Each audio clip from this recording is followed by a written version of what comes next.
episode of Voice of the Sea, we're talking about the need to conserve fresh water in Hawaii as we face a future of reduced rainfall, increased drought, and a growing population.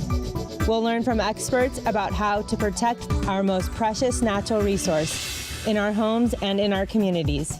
First, I talked to Micah, Kāne, and Tim Johns at the Hawaiʻi Community Foundation to learn more about the Freshwater Initiative for the year 2030. Hawaiʻi Community Foundation recognizes, much like the Hawaiians did many centuries ago, that water is wealth. And water is wealth of a community, and a community is only as strong as the wealth that it has. And water is such a critical element to assure that a community can thrive, whether it's the jobs it provides, the homes it provides, or the quality of life it can provide. Hawaiians felt early on that vai, which is water, also translates to wealth, which is vai. Mm-hmm. And there's a rationale behind that we should understand and embrace.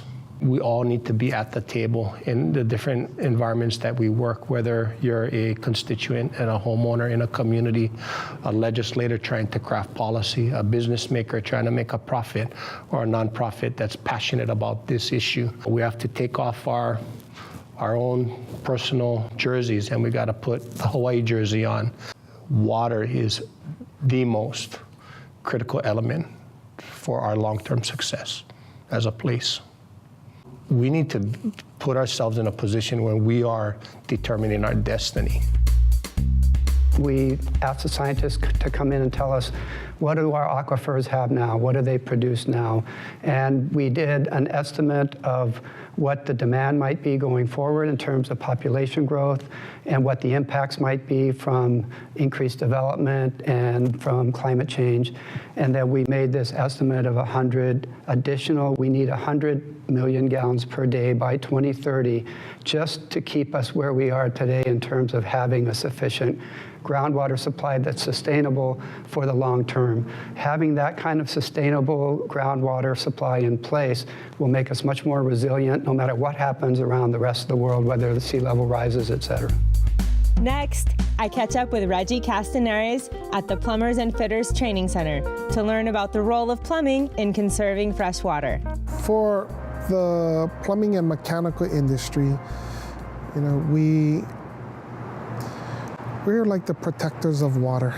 This union and our organization and what we train all our apprentices is to prepare them with the latest technology and the latest uniform plumbing codes that is the standard for our state of Hawaii in installing plumbing fixtures and air conditioning units and the fire sprinkler systems in every commercial building that'll protect the public's health and safety. Can you list for me the appliances or fixtures in a typical home that use fresh water? First of all, right now, currently, they all use potable water, and that's the problem. That's the problem. We need to adopt new systems so we can allow residential development and commercial development to be able to use different systems that would allow us to reuse our once potable water that just gets dumped into our sewer into a new reclaim system or a gray water system. And then that can be used for our irrigation, or that could be used for the toilets once it's self-treated on site. And that would save a lot of water, potable water. In a residential or a commercial setting, it runs from 34% to 90%.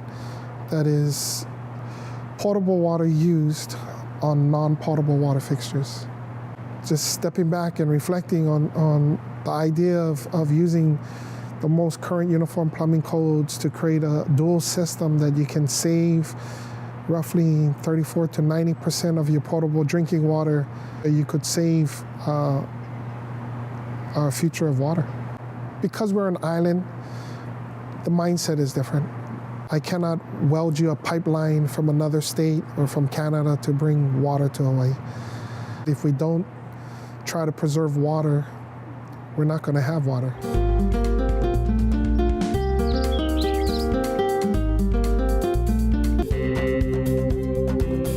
The University of Hawaii's Sea Grant College program focused on Hawaii's coasts and its communities through sustainable development, safe seafood supply, sustainable coastal tourism, hazard resilience, and healthy coastal ecosystems. Hawaii's Sea Grant.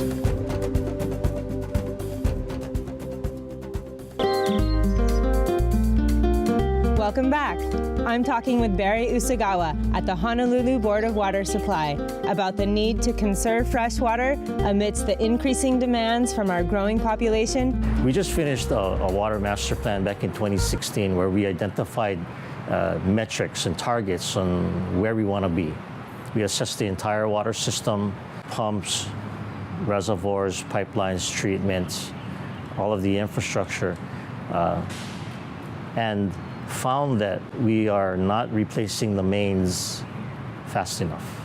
So now we know what the high priority mains are, and we just got to get to fixing it. We have 2,500 miles of pipeline on the island. It's an aging infrastructure. We have about 340 main breaks a year, and every time the main breaks, you're losing a lot of water. But even before that, mains, as they age, they start leaking. They leak first, usually, before they blow up and turn into a main break. So we monitor what we pump and what we measure at each of the meters. The difference is still around 8%, which is around the national average. We're making progress. It used to be much higher, but I expect that to go down as we start to replace our mains, those ones that are leaking and the ones that are breaking. Of course, we get our water from rainfall. Having healthy forests in the conservation districts, right, captures that rain, slows its runoff, allows it to percolate into the aquifers, sustains the aquifers and sustains the streams. So we have a number of watershed management programs in the Micah watersheds to improve the health of the watershed. And what we're trying to do actually is, as we start to plan for the growth of Honolulu, we were searching for a model by which we could take Honolulu into the future that balances natural resource management with economic growth and conservation. We found that using the Ahupua'a concept resonated with a lot of the residents, our customers. What Ahupua'a does, it affects behaviors. Behaviors such as stewardship, responsibility or kuleana, what you can and cannot do, or kapu. It's around traditional customary practices. So along with the Water Master Plan, we've created a watershed management plan that embraces Ahupua'a concept. And by applying Ahupua'a and defining what that means in the modern context, it is resonating with a lot of people.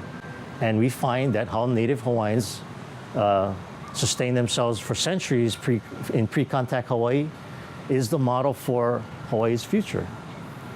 What a revelation. Climate change will bring more variable rainfall in the future. That's what the university's researchers are telling us.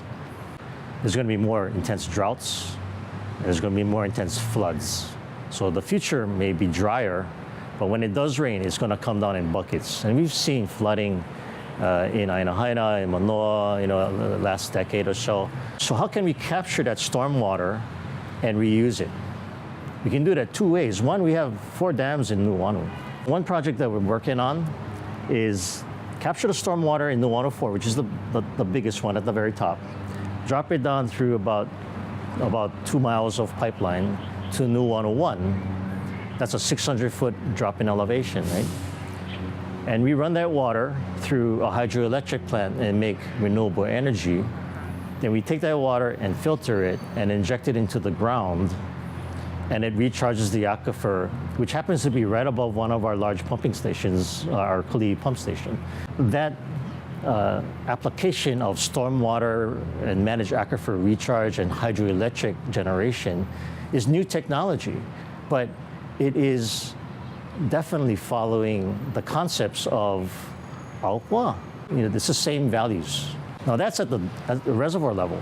What if you had several 100,000 rain barrels, a rain barrel in every single family home? It not only captures the storm water and you can irrigate your potted plants with that, but it also prevents runoff, polluted runoff that may affect our streams and our nearshore waters. Everyone doing their part by capturing storm water and reusing it, there are multiple benefits. That's why it made our rebate program. Our drinking water supply is 100% groundwater. And yet, with climate change and we need to diversify it, meaning stormwater capture, recycled water, some desalination, because we have to prepare for drought. There's going to be much more intense drought in the future. What keeps me up at night is really sea level rise, what climate change will bring. By 2100, one of the models is showing rainfall will reduce in Waianae up to 65%, less than today. Leeward Oahu will get drier. We know what areas will be flooding in the future. Waikiki, Kaka'ako, Iwalei, Mapunapuna. Our main breaks are going to take longer to fix. We had 4 or 5, actually it's 5 main breaks we had to wait for low tide because we could not pump the water out because the water table was so high. There are low points that's not going to drain. And so it's a combination of lifting streets, lifting private development, but also like Miami, they installed stormwater pumps to pump the water out of the low points. I think we need those 3 things. And one of the issues around sea level rise and groundwater inundation, especially in the areas of Makiki and Moiliili, there's a lot of cesspools there. And so as sea level rises, it's going to bring a lot of the contaminated water with it. The other piece is in Iwalei because it's all contaminated with oil from all of the fuel lines and fuel tanks that were there previously. We're having a big challenge in fixing main breaks when the water is full of oil. Well, when that starts to rise, it's going to bring the oil with the water. And when it runs off, it's going to contaminate the harbor. We try to minimize the discharges. So we wait for low tide, and then we jump in, and we got to bring the water table down in the hole, and then so we can expose the pipe and cut into it and fix it, right? Replace it. We couldn't just pump the water into drains, which we normally do. It would just have a big oil slick in Honolulu Harbor, right? So we had to truck in these tankers, 80,000 gallons of oil and water in order to fix it. And that's just going to get worse. How do you determine what is a higher priority? Waikiki, Kaka'ako, Iwalei, Mapunapuna. How do you determine which one should we work on? As sea level starts rising, more and more of urban Honolulu will be inundated. How are we going to fix the main break and restore water service? Right now, it takes us a day. Will it take us 2-3 days before people get their water back on? We need to do something now. And you got sewer, drainage, you got telecom, you got power. We have to work collaboratively. And if you lift the street first and then the properties are below, they'll flood. What's the sequence? So I tip my hat to the future leaders because they're going to be faced with some tough decisions. And what are we going to leave our those generations?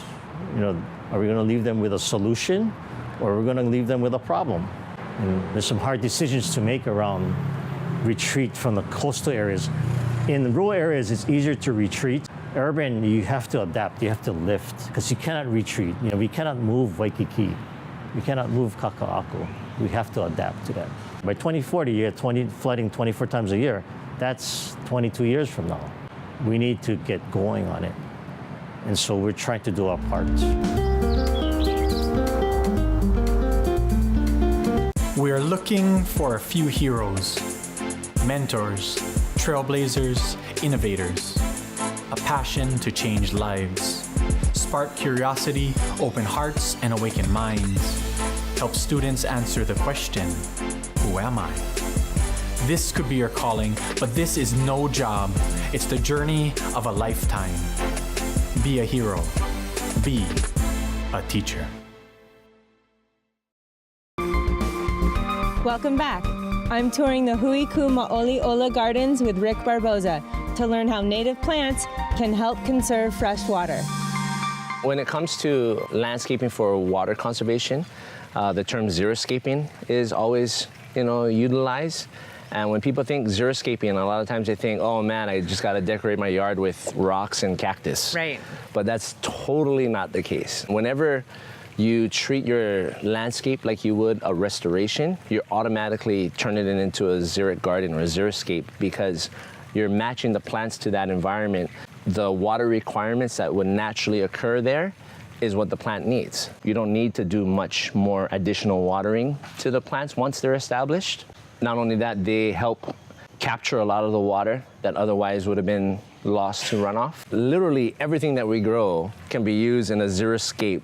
It just depends on where that project's gonna be. People don't necessarily associate ferns with xeriscaping or koa trees with xeriscaping or ohia lehua trees. But if you're landscaping in Palolo or in the back of, Manoa, then those areas are naturally really wet. These plants and this style of landscaping contribute to a sense of place. Like really, you can't do it better than the plants. Nothing defines a place more than what grew there naturally. A lot of these plants, they're so rare because they're only found in one particular location. When we're trying to match these plants to this place, not only are you bringing out the sense of place for that area, but you're also showing the cultural identity of that place. That's always a problem when it comes to extinction and endangered species, a lot of which what we grow, unfortunately, that's the case. Whenever a plant goes extinct or an animal goes extinct, all of the cultural uses and applications that are associated with that plant or animal is also in jeopardy of being lost. And when we lose that, then we gotta replace it with something else to fill the gap. And a lot of times we can lose our cultural identity because of plants and animals going extinct. And then we homogenize it with other cultures because now we gotta borrow their plants to use it. By just putting back the right plants in the right spots can help prevent that and encourage the actual true cultural uses and identity of that area. Everything that we do boils down to water conservation. One of the things that we highly stress is having proper erosion control measures for a lot of new projects that exist and making sure that everybody has their BMPs in place, their best management practices, making sure that they keep all of their runoff on their property. The biggest threat is to have mud going into our streams when they're not supposed to.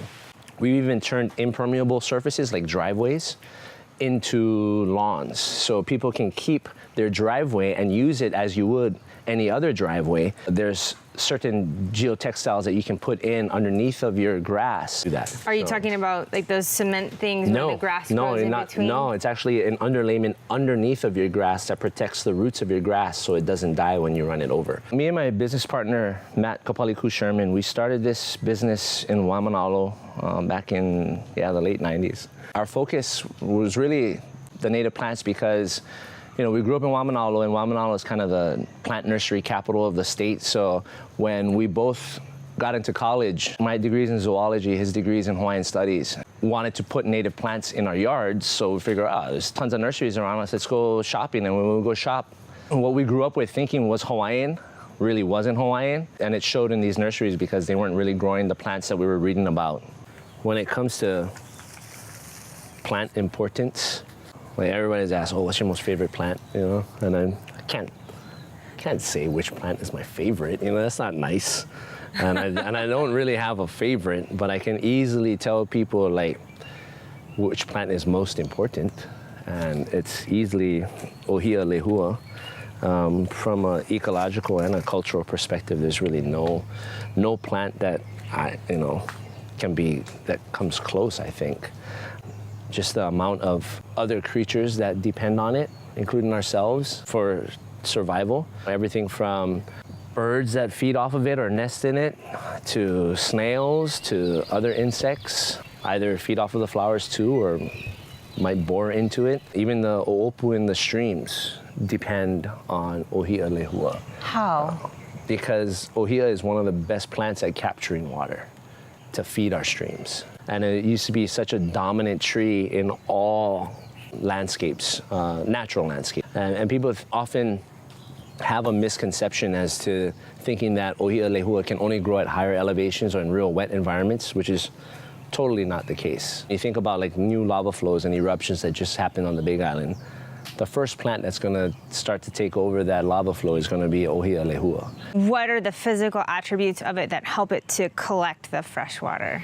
Well, I think it's all in its roots. It's got a real fibrous root system that when you go up into the forest, it turns the ground more into like a sponge to absorb that water, but it doesn't necessarily use all of that water, so it channels that water down. Every single plant that we grow has a story attached to it somehow. If it's not a cultural story or a cultural use, there's an evolutionary story that's attached to it. Even here in Heia, it's a pretty lush ahupua'a, but we're pretty much surrounded and dominated with non-native invasive species, which they suck up a lot of water, or they actually promote runoff into our streams.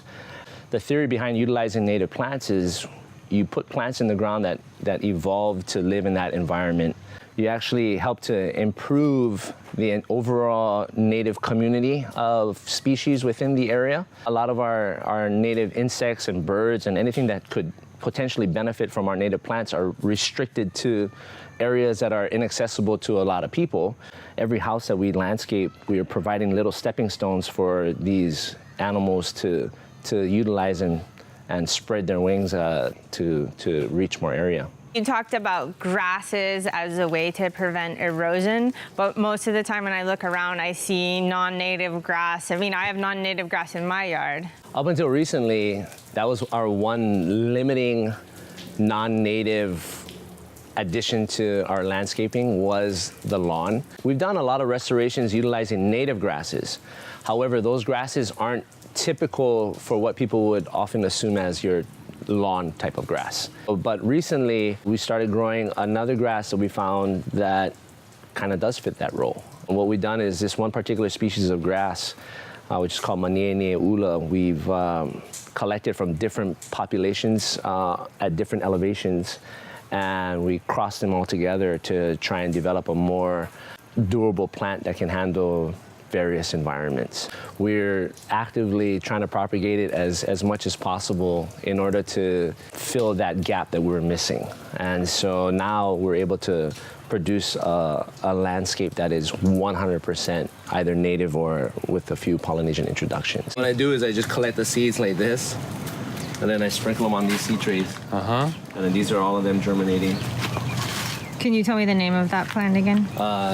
Chrysophaeon aciculatus. And it's a native grass. It's a native, it's an indigenous, it's classified as indigenous. And its Hawaiian name is Maniene Ula, or Pili Pili Ula, or Pi'i Ula, but I just call it Maniene Ula. We all play an important part in conserving fresh water. You can help by using smart landscaping practices, reducing leaks, and using efficient fixtures. Mahalo for watching. Voice of the Sea.